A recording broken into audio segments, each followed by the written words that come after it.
नमस्कार, जय श्री राधे, हर हर महादेव, शिव शंभू। आप सभी का स्वागत है, सादर वंदन, सादर अभिनंदन। एस्ट्रो फॉर लाइफ के इस दिव्य मंच पर मैं ज्योतिष विद्या का सतत अध्ययनरत विद्यार्थी एक आपके सामने विप्र के रूप में हाजिर हुआ हूं, लेकर के मासिक राशिफल सूर्य माह। देखिए, दो तरीके से तिथियां और माह निर्धारित किया जाता है। पहला तो हमारे यहाँ ज्योतिष शास्त्र में विधान है कि चंद्रमा की चाल के अनुसार हम दो पखवाड़े में एक माह को गणना करते हैं, पूर्णिमा से अमावस्या वाली पखवाड़ा से लेकर के पूर्णिमा के पखवाड़े तक। तो इसी तरीके से आप देखेंगे कि सूर्य गोचर करता है। सूर्य का गोचर फिक्स है, वह अपने एक समय के फिक्स उस पर वह गोचर करता है। तो इसी गोचर विशेष के अनुसार, ग्रहीय संयोजन के अनुसार हम लेकर आए हैं मकर संक्रांति से लेकर के कुंभ संक्रांति तक का जो मासिक राशिफल है, उसमें तुला राशि पर अब हम पहुंच गए हैं। तुला राशि वालों के बारे में जानेंगे, आपके स्वास्थ्य से लेकर के जीवन के हर पहलू पर। देखिए, तुला राशि वालों के लिए तृतीय भाव से निकल करके चतुर्थ भाव में सूर्यदेव गोचर करेंगे शनि के घर। केतु की दृष्टि बनी रहेगी सूर्य पर, और कुछ दिनों तक सूर्य मंगल एक दूसरे को सातवीं दृष्टि से देख रहे होंगे। इसी माह यानी कि सूर्य संक्रांति माह के बीच में शुक्र का गोचर होना है। एक बड़ा परिवर्तन हो रहा है 2025 में। शुक्र का सबसे बड़ा गोचर यह है। तो इसी सब गणनाओं पर आधारित होगा हमारा यह सूर्य संक्रांति के माह का 14 जनवरी से लेकर के विशेष करके 12 फरवरी तक तुला राशि वालों के लिए कैसा होगा आपका माह। सबसे पहले बात स्वास्थ्य कारणों की। स्वास्थ्य के लिहाज से अगर देखा जाए तो यह सूर्य संक्रांति का माह तुला राशि वालों के लिए काफी हद तक जो है वह आराम देने वाला है। आपके अपने स्वास्थ्य से, आपके शारीरिक पीड़ा से मुक्ति दिलाता हुआ यह माह रहेगा, यानी कि सूर्य संक्रांति का यह संपूर्ण माह रहने वाला है।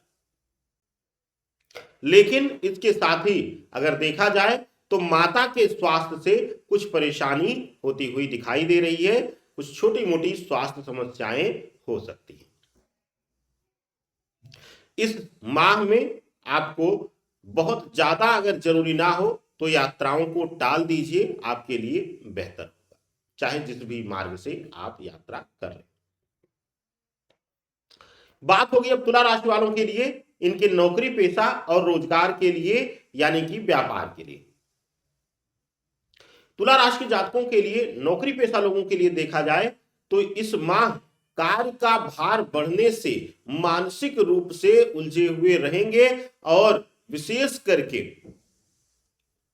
किसी वरिष्ठ का ऐसे आ जाना जो आपके लिए आपके कार्यों को महत्व ना दे करके बेवजह आप पर दबाव बनाए और आपके लिए परेशानियां खड़ी कर दे। प्राइवेट नौकरी में अगर आप हैं तो नौकरी परिवर्तन, नौकरी से स्वतः छोड़ना या निकाले जाना, इस तरीके का भी संयोग दिखाई दे रहा है इस सूर्य माह में। बात करते हैं अब तुला राशि वालों के लिए व्यापारिक दृष्टिकोण से 14 जनवरी से लेकर के 12 फरवरी तक स्थितियां कैसी रहेंगी। व्यापारिक दृष्टिकोण से अगर देखा जाए तो यह सूर्य संक्रांति का माह जो है वह आपके लिए कई विषयों पर अद्भुत रहने वाला है। जैसे कि व्यापार में विस्तार को लेकर चल रही योजना को किसी मित्र द्वारा या किसी सहयोगी द्वारा आपको सहायता मिलना, शक्ति मिलना आपके व्यापार विस्तार के लिए वरदान साबित होगा। तुला राशि वालों के लिए अगर आप खाने पीने से जुड़ा हुआ व्यापार कर रहे हैं, या फिर कहीं आप कोचिंग या विद्या अर्जन का या विद्या से संबंधित कोई व्यापार कर रहे हैं, या फिर हमारे जैसे आप ज्योतिष इत्यादि का कार्य कर रहे हैं, तो उसमें भी लाभान्वित होते हुए दिखाई दे रहे हैं। पहले से चला आ रहा तनाव दूर होगा और इस सूर्य माह संक्रांति माह में, मकर संक्रांति माह में आपके लिए लाभ की स्थितियां बनती हुई दिखाई दे रही हैं। बात होगी अब तुला राशि वालों के लिए आपके व्यक्तिगत जीवन की, यानी कि पर्सनल लाइफ की कैसा होगा आपके जीवन में, व्यक्तिगत जीवन में तनाव या फिर अब आएगी शांति। आइए बात करते हैं। शुक्र शनि के शुरुआती दौर में संक्रांति माह की युति, मंगल और सूर्य का शुरुआती दौर में एक दूसरे को सातवीं दृष्टि से देखना, इसके साथ ही इस सूर्य संक्रांति के मध्य से पहले ही मंगल का गोचर कर जाना आपके लिए यह बहुत बड़े परिवर्तन लाएगा और शुक्र का गोचर करके कुंभ से निकलना यह भी आपके लिए बहुत बड़े परिवर्तन लाएगा।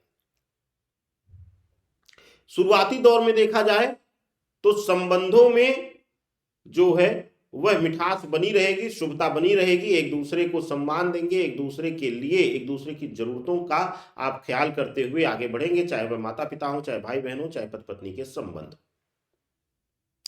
लेकिन इस सूर्य संक्रांति माह के मध्य में यानी कि 28 जनवरी के आसपास शुक्र का जो गोचर हो रहा है, उसके बाद शुक्र राहु की युति बन जाने से संबंधों में दूरियां, संबंधों में तनाव इत्यादि उत्पन्न होगा। आपके लिए मुसीबतें बढ़ती हुई नजर आ रही। अब बात होगी आपके लिए घर, मकान, वाहन और साथ ही साथ कानूनी वाद विवाद की। इस महीने, इस सूर्य संक्रांति के माह में नए वाहन इत्यादि के लिए आप विचार करते हुए दिखाई देंगे, उसमें सफलता भी मिल जाएगी। जमीन जायदाद से जुड़े हुए सौदे अभी टाल दें, आपके लिए बेहतर होगा। बेवजह अतिरिक्त बर्डन ना लीजिएगा। पुराना कोई कानूनी वाद विवाद आपका चल रहा था तो उसमें आपको सफलता मिलती हुई दिखाई दे रही है। इस सूर्य संक्रांति के माह में आपके लिए शुभता कानूनी विषयों पर मिल रही है। तो ये रहा सूर्य संक्रांति, सूर्य गोचर विशेष आपके लिए राशिफल। अब बात करते हैं आपके लिए एक चमत्कारी उपाय। क्या है वह उपाय, आइए जानते हैं। आपके घर में अगर पशु हैं, दुधारू पशु गाय या भैंस हैं, या फिर बाहर से दूध आता है तो कच्चा दूध निकाल करके या तो आसपास शिव मंदिर हो, शिवलिंग हो, उस पर आप चढ़ाएं पहला, या फिर थोड़ा सा निकाल करके आप कहीं भी पीपल बरगद का वृक्ष हो, यह दो वृक्ष के नीचे ही डालना है, ले जाकर के जड़ में डाल दीजिए थोड़ा सा। यह छोटी सी क्रिया आपके जीवन में बेवजह जो आप कर्ज में डूब रहे हैं, जो आप दवाओं पर व्यर्थ व्यय कर रहे हैं, या फिर बेवजह के फिजूल खर्चे के कारण कहीं ना कहीं आकस्मिक रूप से आर्थिक समस्याएं आ जा रही हैं, उनमें आपको शांति मिलेगी, शुभतापूर्ण स्थिति में पहुंचेंगे, आर्थिक मजबूती प्रदान करेगा यह उपाय। करके देखिएगा। वीडियो को ज्यादा से ज्यादा शेयर करिए, चैनल को सब्सक्राइब जरूर करिएगा। अपना ढेर सारा प्यार दीजिए। जय श्री राधे। हर हर महादेव, शिव शंभो।